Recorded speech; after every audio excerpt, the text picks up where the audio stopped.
En California, la audiencia preliminar puede ser la primera prueba real en sala de audiencias para determinar si un caso grave tiene suficiente base legal para seguir avanzando.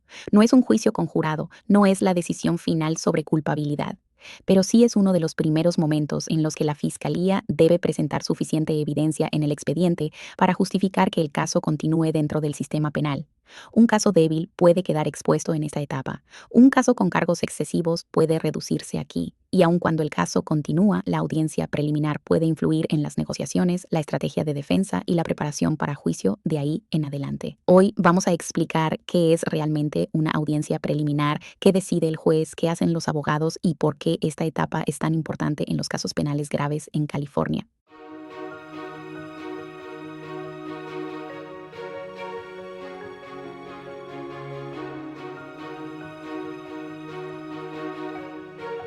En la mayoría de los casos graves en California, que comienzan mediante una denuncia penal, un juez, actuando como magistrado, escucha la evidencia y decide si existe causa suficiente para ordenar que la persona acusada responda por los cargos. Si el caso fue presentado mediante una acusación de un gran jurado, California no ofrece una audiencia preliminar después de esa acusación. Esa diferencia importa, porque muchas personas escuchan que todo caso grave tiene una audiencia preliminar y eso no es del todo correcto.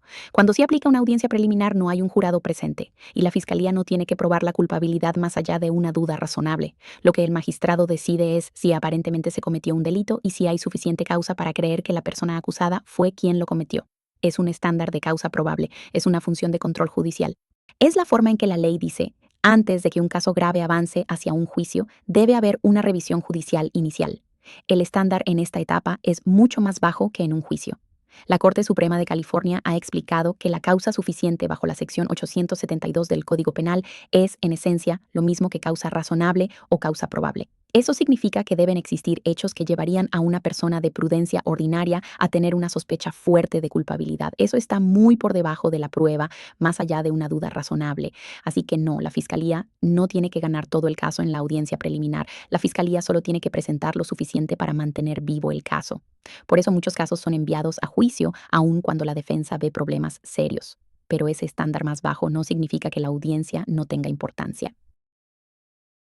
Al contrario, hace que la precisión sea todavía más importante, porque cuando falta un elemento del delito, cuando la teoría de la fiscalía está inflada o cuando los hechos no encajan de forma clara, esta suele ser la primera oportunidad para que la defensa ponga esas debilidades sobre la mesa. Entonces, ¿qué suele presentar la fiscalía? No presenta todo el expediente, no llama a todos los testigos, no necesariamente presenta a todos los analistas de laboratorio. Bajo la sección 872 del Código Penal, la determinación de causa probable puede basarse total o parcialmente en el testimonio bajo juramento de un oficial de la ley calificado, quien puede relatar declaraciones hechas fuera de la corte para probar la verdad de lo declarado. Eso significa que la fiscalía muchas veces llama al oficial investigador en lugar de llamar a cada testigo civil, pero hay límites.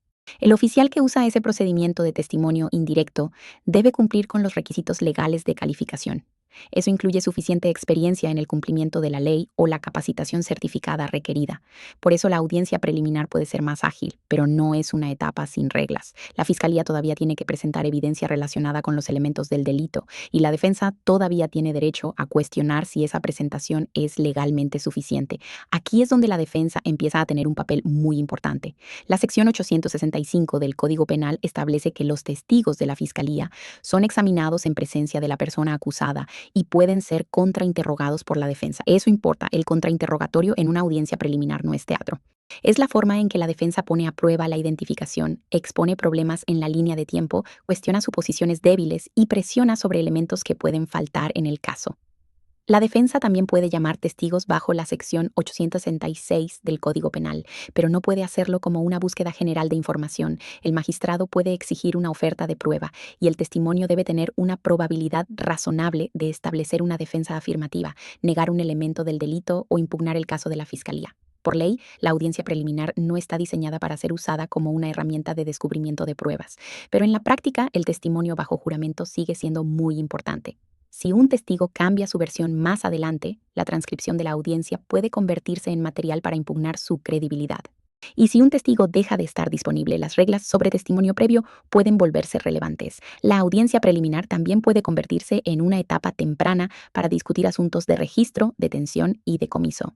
Bajo la sección 1538.5 del Código Penal, la defensa puede presentar una moción para suprimir evidencia durante la audiencia preliminar cuando la fiscalía intenta usar esa evidencia en esa misma audiencia. Pero esa moción debe manejarse correctamente. En un caso grave iniciado por denuncia penal, la moción en la audiencia preliminar se limita a la evidencia que la Fiscalía busca presentar en esa audiencia y debe notificarse de manera adecuada. En términos prácticos, piensa en un caso de posesión de arma de fuego que surge de una parada de tráfico, o en un caso de narcóticos basado en un registro domiciliario. Si la detención, la orden judicial o la forma en que se ejecutó el registro violó estándares constitucionales, esta puede ser una oportunidad temprana para atacar la base del caso antes de que el juicio siquiera esté en el calendario. El tiempo también importa. Y California no deja ese tema al azar. La sección 859B del Código Penal otorga a ambas partes el derecho a una audiencia preliminar lo antes posible, a menos que ambas partes renuncien a ese derecho o que el tribunal encuentre buena causa para continuar la audiencia preliminar debe celebrarse dentro de los 10 días judiciales posteriores a la lectura de cargos o a la declaración de la persona acusada, lo que ocurra después. Si la persona acusada está bajo custodia únicamente por esa denuncia y la audiencia se aplaza más allá de ese periodo de 10 días judiciales sin renuncia o sin buena causa, la ley establece consecuencias que pueden incluir la desestimación y la liberación. Además, salvo que la persona acusada renuncie personalmente al plazo, la denuncia debe desestimarse si la audiencia preliminar se fija o se continúa más de 60 días después de la lectura de cargos o de la declaración. Así que esta no es una etapa que deba avanzar sin límite de tiempo. El calendario en sí puede convertirse en un tema de litigio. Al final de la audiencia pueden ocurrir varias cosas. El magistrado puede ordenar que la persona acusada responda por todos los cargos que estén respaldados por la evidencia. El magistrado puede desestimar algunos cargos y permitir que otros continúen, o el magistrado puede desestimar la denuncia si no existe causa suficiente.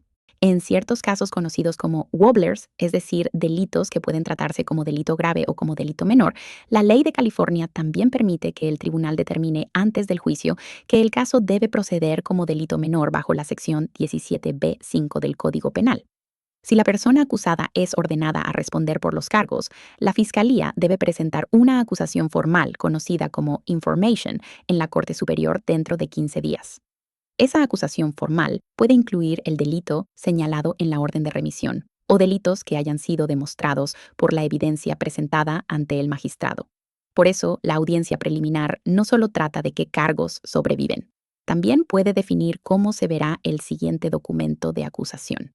Por esa razón, un abogado de defensa preparado trata la audiencia preliminar como un punto estratégico clave, no simplemente como un trámite más. Y el litigio no termina cuando acaba la audiencia. Si la persona acusada es enviada a responder por los cargos sin causa razonable o probable, o si la orden de remisión no fue legalmente adecuada, la defensa puede presentar una moción bajo la sección 995 del Código Penal para anular la acusación formal.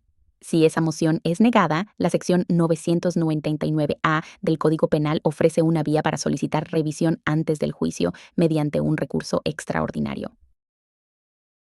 Del lado de la Fiscalía, si el magistrado desestima toda la denuncia o parte de ella, la sección 871.5 del Código Penal permite que la Fiscalía solicite la reinstalación de los cargos en la Corte Superior, argumentando que el magistrado cometió un error de derecho. Eso significa que una desestimación en la audiencia preliminar puede ser muy importante, pero no siempre es el capítulo final.